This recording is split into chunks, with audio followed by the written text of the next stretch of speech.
Hello again. The thumbnail to this video is a scene from the new Netflix film Scrooge, which is a bizarrely distorted version of Dicken's book A Christmas Carol. On Christmas Day, another dramatised version of the book will be shown on BBC television. A still from this shows a scene at Christmas dinner with 40% of those present being black. These two productions illustrate perfectly the trend for trying to persuade people that England has always been a multicultural society, and that in Victorian London, just as today, a good proportion of the population were of African origin.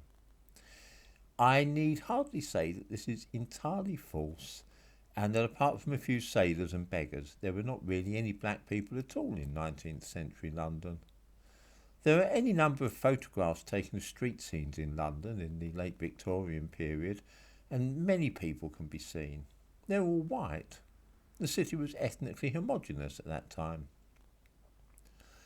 It is fashionable now to try and shoehorn in black actors to television dramas and films set in the past, because it shows that producers are progressive and liberal. There is a strong business end to the practice as well, because some companies will only do business now with film producers, playwrights and television companies which have a certain proportion of black staff, including actors.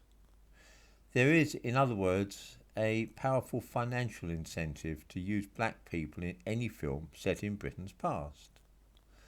Not that money alone is the motive, it is honestly thought that black children will feel better about themselves if they and those with whom they are at school can come to believe that black people have always played a big part in this country's history. Of course, the end result of all this, once it appears on screen, might well provoke snorts of derision from normal people, but then such folk can always be dismissed as racists and fascists. Just look at the thumbnail to this video. It is utterly weird to see. For anybody who has not been indoctrinated into this mindset and does not fully understand what is going on. Few historical dramas on television these days show Britain as it actually was.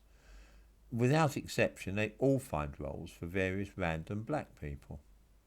History books are beginning to catch on to the same idea, and it's a matter of time before illustrations in the material used to teach history to children at school all feature a multicultural society in this country at every period from the Romans onwards. This is the appropriation of our history. Pushing a lot of black characters into productions of a classic like A Christmas Carol is of course the appropriation of our cultural heritage. From Victorian London to Regency Bath, from Hadrian's Wall during the Roman occupation to Tudor England, the myth is growing in strength with each passing day that diversity built Britain, and that multiculturalism, rather than being some modern craze, has been an integral part of our nation's history for thousands of years.